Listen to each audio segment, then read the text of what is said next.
Today in New York, the weather may have dampened spirits, but it's the refund policy that has people storming mad. Dean Bark here. Welcome to the City Report in New York, New York. Let's kick things off with a bang.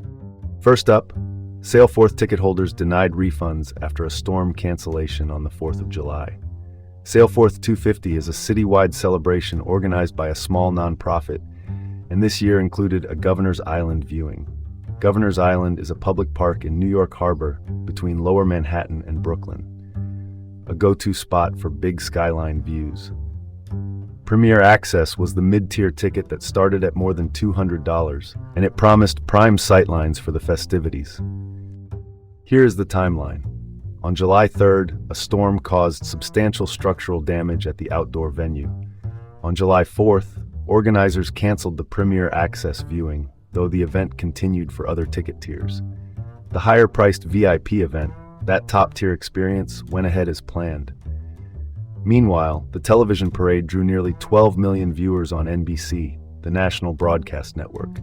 If you paid more than $200 and watched from your couch, you were not alone. Attendees, including Sarah Louise Petty, have filed complaints with the New York State Attorney General, the state's top law enforcement office, alleging fraud. Some buyers recall messages suggesting refunds were possible. The nonprofit says no refunds were ever promised, and that this policy is standard in the nonprofit events world. That dispute could be headed for court. Call it like it is, weather cancellations are hard, but so is swallowing a $200 loss. My take is simple. If you charge premium prices, you should have a clear plan for refunds or make goods when things go south. Let's cut to the chase. Trust is the real currency for events like this. Moving on, a public health update from the Upper East Side. Legionnaire's disease is a severe form of pneumonia caused by inhaling water vapor that contains Legionella bacteria. Think mist from cooling systems rather than person-to-person spread. City health officials confirm 5 deaths and 82 cases in this outbreak, linked to bacteria found in 34 cooling towers. Cooling towers are the rooftop systems that help large buildings shed heat. They're a known risk if maintenance lapses. The affected zip codes are 10028, 1075, and 10128. The city says there have been no new cases in 6 days and no new symptoms reported in more than 10 days after extensive testing and disinfection sweeps.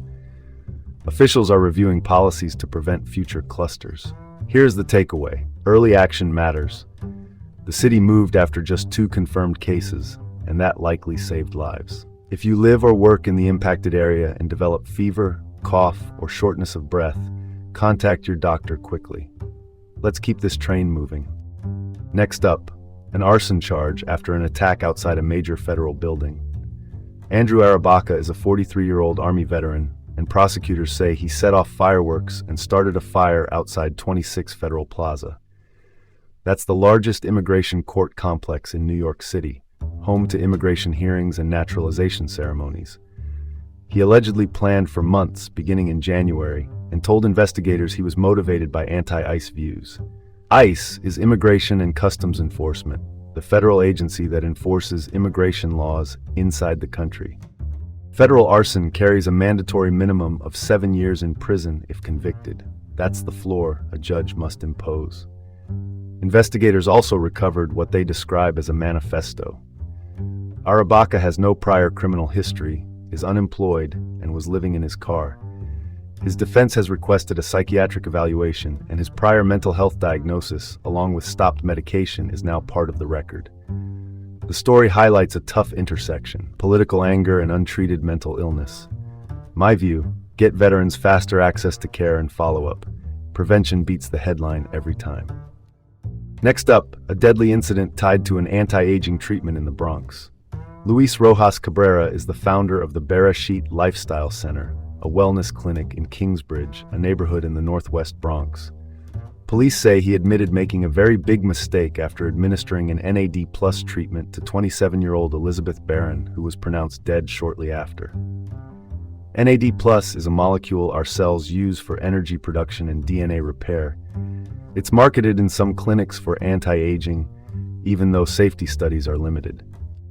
Cabrera is not licensed to practice in New York, though he says he is a physician in the Dominican Republic and holds a physician assistant license in Puerto Rico.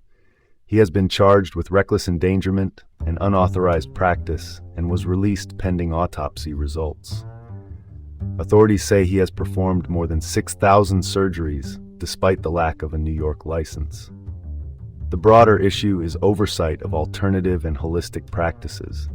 Check credentials, ask who is supervising, and know the risks before you sit down for any infusion.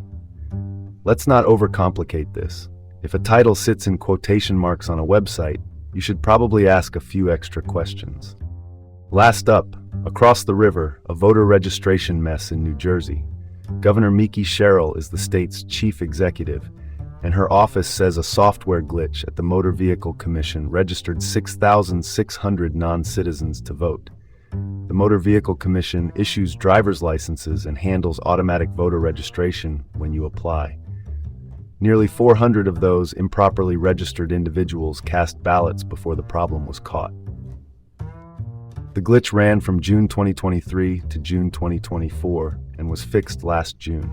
Sherrill says she was informed only recently. An investigation is underway to determine impact, and so far officials say registrations span Democrats, Republicans, and unaffiliated voters, with no evidence any election was swayed. Still, that's a full year of bad data that went unnoticed. Here's the latest scoop. Democracy runs on checklists and code. Both have to be airtight. My take is straightforward. Election systems should be foolproof because confidence is the ballot we all share. And that's where we'll leave it. Dean Bark signing off from the City Report here in New York. Have a great day and join us again tomorrow for more updates.